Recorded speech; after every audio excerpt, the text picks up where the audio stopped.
আলো বাড়ানোর জন্য কিংবা লুক চেঞ্জ করার জন্য প্রজেকশন সেটআপের বিকল্প নেই, এটা আমরা সবাই জানি। আর এই সুযোগটাই কাজে লাগাচ্ছে অনেক ধরনের প্রতারক কিংবা অনভিজ্ঞ অনেক লোক, যেখানে প্রতিনিয়ত অনেক মানুষই প্রতারিত হচ্ছে। তাদের কথাবার্তা এমন যে তারা বোধহয় যে জন্মের আগে থেকে এগুলো করে আসতেছে, কিন্তু আসলে এরকম না।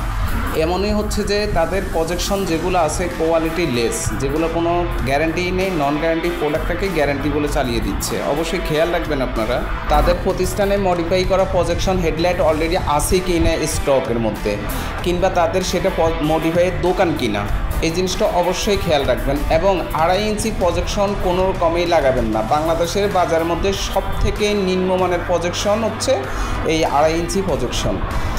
অবশ্যই 3 ইঞ্চি ছাড়া প্রজেকশন করবেন না। এবং যে প্রজেকশনটা করতেছেন সেটার বক্সে কোম্পানির নাম আছে কি না, কারণ নন গ্যারান্টি যত প্রজেকশন আছে প্রত্যেকটার উপরে বিভিন্ন ডিজাইন ডেকোরেট করা থাকবে, কিন্তু কোনো কোম্পানির নাম দেওয়া থাকবে না।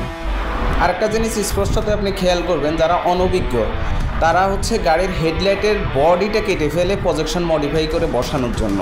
এটা কিন্তু কাস্টমাইজ। মডিফাই এক জিনিস, মডিফাই হেডলাইটে কোনো ধরনের পরিবর্তন আসবে না, জাস্ট প্রজেকশনটা বসে যাবে। কিন্তু কাস্টমাইজ সব প্রতিষ্ঠানে করতে পারে না। কাস্টমাইজ সারা বাংলাদেশে হয়তো সর্বোচ্চ 2টা বা 3টা প্রতিষ্ঠানে করে থাকে। আমাদের দেশের কাস্টমারদের ক্ষেত্রে একটা জিনিসই সমস্যা থাকে, সেটা বাজেট।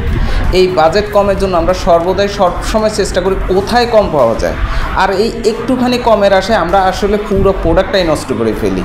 কারণ ভালো মানের প্রোডাক্ট অবশ্যই কখনো কম দামে হওয়ার সম্ভাবনা নেই। হয়তো লাভ একটু কেউ কম করবে, কেউ একটু বেশি করবে, পার্থক্যটা এখানে। কিন্তু আকাশ পাতাল পার্থক্য হওয়ার কোনো সুযোগ নেই। আর আকাশ পাতাল পার্থক্য হওয়ার মানে আপনি আপনার নিজেকে ঠকাচ্ছেন, গাড়িকে ঠকাচ্ছেন।